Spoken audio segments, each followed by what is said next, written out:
Welcome back, deep divers. Today we're going deep into the world of Bitcoin money laundering. Ooh, that's a good one. Yeah, it's a wild story. We're actually basing this on a real case. Happened right here in the UK. Really? Yeah, and I mean, it's like something out of a movie, International intrigue, hidden fortunes, the whole nine yards. Wow, I'm hooked already. You and me both. So we've got this detailed account, and we're going to break it down, see how it all went down step by step. I think what makes this case so interesting is that, it really shows how criminals are using Bitcoin, all those unique features, and how they exploit them. Yeah, totally. And it also shows how law enforcement is, well, they're trying to keep up, but it's a tough battle. Yeah, it's like a whole new world of crime, and the rules are being written as we go. All right, so the story kicks off with the arrest of this woman, Jian Wen, in London. Okay. She was a restaurant worker. Seems like a totally normal person, right? Right, not exactly international criminal mastermind. Exactly. But hold on, because this is where it gets crazy. They find out she's connected to one of the biggest Bitcoin money laundering cases, like, ever. No way. Yeah. Billions, with a B, in illicit funds, all traced back to her. That's insane. So we've got Jian Wen, seemingly ordinary person, and then billions in Bitcoin. You got it. And of course, there's the mastermind behind it all, a woman named Kian Zeman. And guess what? She's still out there. Still on the run. Yep, vanished. Hmm. So the question is, how did these two, from totally different worlds, how did they end up in the middle of this whole thing? Yeah, that's the million-dollar question. Right. So let's rewind. Go back to the beginning. What started all of this? Where did it begin? Okay, so we got to go back to 2017 in China. Kian Zeman was running this illegal fundraising scheme, and she was using Bitcoin as a front. Ah, so using the whole Bitcoin hype to draw people in. Exactly. Bitcoin was volatile back then, still is, I guess. But there was this promise of quick riches. Oh, yeah. The lure of easy money. Oh. Classic. And back then, China's regulations were, well, let's just say, a bit more relaxed. So it was the perfect environment. So was it a Ponzi scheme from the get-go? Or did it start out legit and then, morphed into something shady? It's hard to say for sure, but it seems like there might have been some, legitimate profits at the beginning. Really? Yeah, they claimed to control a big chunk of Bitcoin, a significant volume. But eventually, it all went south. Yeah, Ponzi schemes always do. So what was the turning point? What brought the whole thing crashing down? Well, the Chinese authorities started cracking down on digital currencies. They tightened up regulations, started scrutinizing the crypto market. Ah, so the walls started closing in. What did she do? She decided to make a run for it. Okay, wait. So she's got to escape China, but how do you run with a fortune in Bitcoin? Right. It's not like stuffing cash in a suitcase. Exactly. It's all digital. Well, that's where Bitcoin gets really interesting. It's entirely digital and totally decentralized, no central authority controlling it. So no bank to freeze her accounts or anything. Nope. It all exists on this distributed ledger. It's called the blockchain. Think of it like a giant public record of all transactions. So it's like a digital fingerprint for every Bitcoin. Pretty much, yeah. But how do you actually hold Bitcoin? You need a digital wallet, like a virtual bank account for your Bitcoin. Each wallet has two keys, a public key and a private key. Okay, so like an account number and a password. Exactly. The public key is like your account number, and the private key is your password. You need that private key to access and spend your Bitcoin. So in theory, she could just take her laptop with the private keys on it and just leave. That's exactly what she did. Reports say she fled with just a laptop, likely had her private keys on there, all tucked away in a cold storage wallet. Wait, a cold storage wallet? What's that? It's a type of wallet that's kept offline. Remember, Bitcoin is decentralized, so no bank or government is controlling it. If your Bitcoin is in an online wallet, like on an exchange, it could get hacked. Or in her case, the government could freeze it. Ah, so a cold storage wallet is like hiding your cash under the mattress, but for Bitcoin. Perfect analogy. Cold storage means greater anonymity and security. Perfect if you want privacy or, if you're trying to hide money. Makes sense. So she gets out of China with her Bitcoin fortune. It's safe in this cold storage wallet. But she can't just spend it directly, right? You're catching on. There's a whole other layer to this. She had to make sure that her Bitcoin couldn't be traced back to her. And how do you do that? She used something called Bitcoin mixers. Bitcoin mixers. All right, tell me more about that. Imagine this. A black box, right? You put in Bitcoins from one address, and it mixes them all up with other people's Bitcoin. Then, when you take your Bitcoin out, it comes from a completely different address. So it's like a giant Bitcoin washing machine. Yeah. Gets rid of all the traces. Exactly. It makes it incredibly hard to trace the original source of the funds. That's got to be a headache for investigators. Trying to track those Bitcoins must be Like finding a needle in a haystack, and the haystack is on fire. oof. Yeah, that sounds about right. But mixers don't just mess with the technical side, right? They also create a legal smokescreen. Exactly. Imagine an investigator, they're following a trail of Bitcoin, goes through a mixer, ends up at an address linked to, let's say, drug trafficking. Right? They could spend months on that lead, only to find out it was a dead end, and the original crime was something else entirely. Wow. Talk about frustrating. So she's used these mixers. Her Bitcoin's all cleaned up, can't be traced back to her. What happens next? How does she actually turn that digital money into, real cash? Well, that's where our London restaurant worker, John Wen, comes into the picture. Okay, so Jian Wen becomes her partner in crime. But did Jian Wen know what she was getting into? I mean, did she know this was all from an illegal scheme in China? That's a good question. Investigators are still trying to figure that out. Jian Wen's defense claims she was in the dark, but some details suggest otherwise. Interesting. So how do they go about laundering the Bitcoin? What tricks did they use? Their first move was to try using local Bitcoin exchanges here in the UK. These platforms let you buy and sell Bitcoin, often for regular cash. They tried to cash out small amounts through Jean Wen's accounts. Okay, so trying to fly under the radar. Mm. But that couldn't have lasted long, right? Exchanges are pretty heavily regulated these days. You're right. They have all those know your customer rules and anti-money laundering checks. Moving large amounts would have set off alarm bells. Yeah, makes sense. So what did they do? They went offline, started arranging direct face-to-face deals, selling Bitcoin for cash. And the police found a lot of physical cash during their raid, so it definitely happened. Classic money laundering move. Trying to blend the dirty money with legitimate transactions. But dealing with that much cash, isn't that risky too? It is. They tried to avoid depositing large sums into banks because, well, that's just asking for trouble. But then they made this decision, kind of a surprising one, that actually led to their downfall. Ooh, this is where it gets good. Tell me more. They decided to go big and invest in luxury stuff. High-end properties, expensive goods, the whole shebang. Wait, seriously? You'd think they'd want to lay low. Why splurge like that? That's the clever part.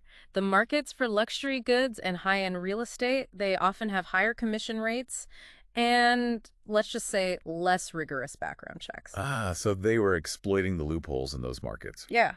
Smart, but risky. So what happened? What was their undoing? It all started with a property purchase. They found a fancy place they wanted, went through an intermediary to connect with a real estate agent who claimed to be cool with Bitcoin. Okay. But then, during the legal process, the solicitor handling the purchase got suspicious. Ah, the good guy lawyer. What tipped him off? They did their due diligence. They decided to trace the Bitcoin being used for the purchase, and guess what they found? What? A trail leading back to hundreds of different wallets. And that didn't match up with Qian Zimin's story about the Bitcoin coming from legit sources. Oh. Yep, red flags everywhere. So the solicitor, being a good guy, reported it to the authorities. Good for them. So then what happened? The police raided their places back in 2018. They found the digital wallets, the whole Bitcoin fortune just sitting there. So they had it. Case closed, right? Not so fast. There was one tiny problem. They didn't have the private keys. Oh, man. The keys to the kingdom, right there, but they couldn't open the door. Exactly. Remember, in the world of crypto, if you don't have the private keys, you don't have the Bitcoin. The investigation hit a wall. But they didn't give up, did they? Of course not. They knew that Bitcoin was out there, just waiting to be unlocked. So the hunt for the keys was on. What happened next? How did they finally crack the case? Well, for that, you'll have to wait for the next part of our deep dive. This is where things get really interesting. All right, deep divers, we're going to take a quick break, but be sure to come back for the rest of this wild story. So before she took off from China, Qian Zimin, she probably had some of her Bitcoin in exchange wallets. You know those accounts you create on platforms to buy and sell Bitcoin? Right, like a digital bank account, but for crypto. Yeah, exactly. But here's the catch. Those exchanges, they make you verify your identity. Those know your customer rules, you know, to prevent money laundering and all that. Right, right. So if she tried to move a ton of Bitcoin while she was under investigation, that would have been a huge red flag. Yeah, for sure. So she had to move her Bitcoin somewhere more discreet before she made her escape. That's where the cold storage wallet comes in, right? Exactly. Cold storage wallets are offline, totally disconnected from the internet, way harder to hack, and the government can't just freeze them. Okay, but how do you physically move the Bitcoin? Is there like a digital courier or something? Not quite. Remember those keys we talked about, public and private? Moving Bitcoin is all about transferring control of those keys. So when you move Bitcoin from an exchange to a cold storage wallet, you're basically using your private key to authorize the transfer. The Bitcoin itself doesn't actually move anywhere, just the ownership changes. So it's kind of like signing over the deed to a house, but instead of a signature, it's your private key that transfers the ownership. Perfect analogy. And once those Bitcoins are in that cold storage wallet, phew, they're tough to trace, like burying a treasure chest and tossing the map. Okay, I'm following you. Yeah. So she moves her Bitcoin off the exchanges into this cold storage wallet, probably in her laptop, and then she just disappears. Poof. But how did she turn those digital coins into, actual money she could spend? That's where Jian Wen comes in, right? Our London restaurant worker. Exactly.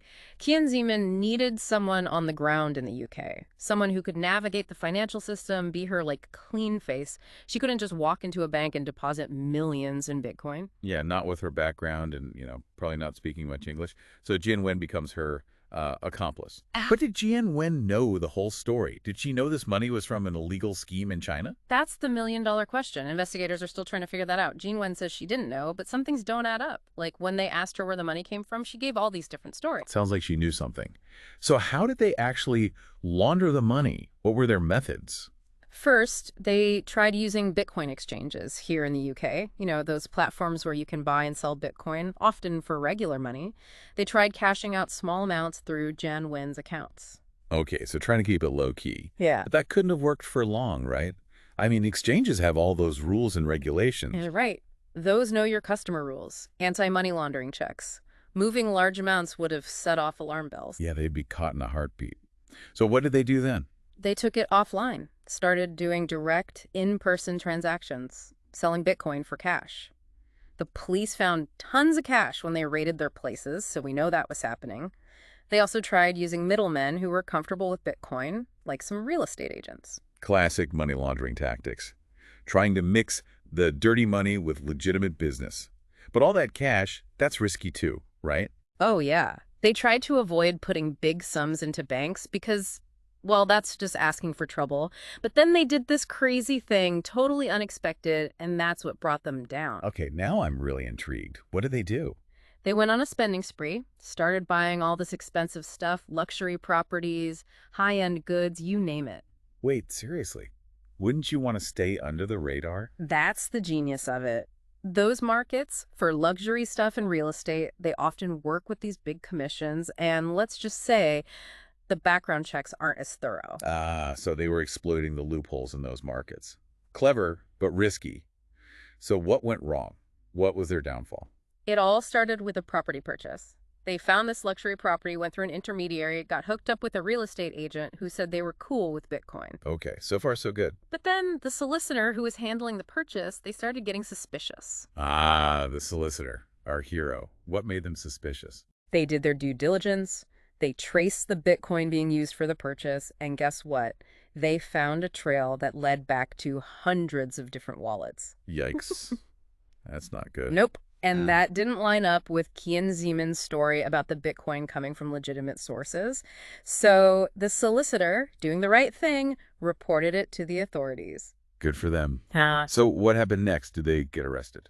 The police raided their places in 2018, found the digital wallets. The whole Bitcoin fortune was right there. Case closed, right? They got the money. Not quite. There was one little problem. They didn't have the private keys. Oh, no. The keys to the kingdom, but they couldn't open the door. Exactly. No private keys, no Bitcoin. The investigation stalled. And I'm guessing they didn't give up. No way. They knew that Bitcoin was out there just waiting to be unlocked. So the hunt for the keys continued.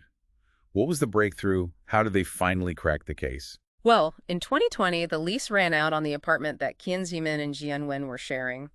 With the police on their tail, they decided to split up. And during a raid on Jian Wen's new place, guess what the police found? The keys. You got it. Yeah. Encrypted files containing the private keys. Wow. The missing piece of the puzzle. But how did Jian Wen end up with the keys? I thought Qian Jimin was supposed to be the one in control. That's what everyone's wondering. The best guess is that Jian Wen, maybe while they were living together, she made backup copies of the keys without anyone knowing. And here's another clue. Qian Zeman didn't move any of the Bitcoin until after Jian Wen was arrested in 2021. So she thought she was in the clear Yeah. until that moment. Wow, what a twist. So Jian Wen gets arrested, they finally have the keys, and Qian Zemin disappears. What happened to the Bitcoin? Did the victims of her original scheme ever get justice? Well, that's where things get even more, shall we say, interesting. It gets kind of tricky here. The British authorities, they're in a whole new world. They've got these keys, right? Unlock a fortune. But it's not like a pile of cash or stolen jewels. This is Bitcoin. Yeah, it's at a whole different ballgame. What kind of legal challenges are we talking about? One of the biggest things is tracing the Bitcoin back to the source, finding the original victims of that fundraising scheme in China. We're talking about like a tangled web of transactions, Bitcoin going through mixers, changing hands multiple times. Yeah, it's been years since that original crime. Yeah. Proving that link between the Bitcoin and the victims, it's got to be almost impossible. It's a logistical nightmare for sure. And even if they can prove it, then what? Do they give the Bitcoin back? Or do they convert it to regular currency? And how do you even calculate that? Bitcoin's value is all over the place. It's like a legal Rubik's Cube. You. Okay, but let's talk about Qian Zeman. She's still out there, right? Are they still trying to find her? She's vanished. Nobody knows where she is. She disappeared before they could catch her. And with her money and connections, she could be anywhere. It's like she just melted into the internet. Do you think they'll ever catch her? It's possible. Law enforcement is getting better at tracking crypto, and there's more international cooperation these days. But she's good at covering her tracks, that's for sure. This whole thing's like a movie, but it's real life. What are some of the big lessons we can learn from this case?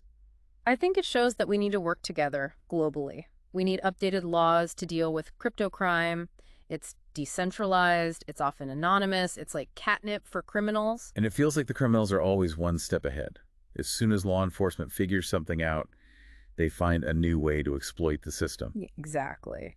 We need better ways to track crypto transactions and clear rules for what to do with seized digital assets. This case has really shown us where the gaps are. It's definitely a wake-up call. Well, we've gone deep down the rabbit hole today. Bitcoin money laundering. It's a fascinating world, but it's also pretty scary.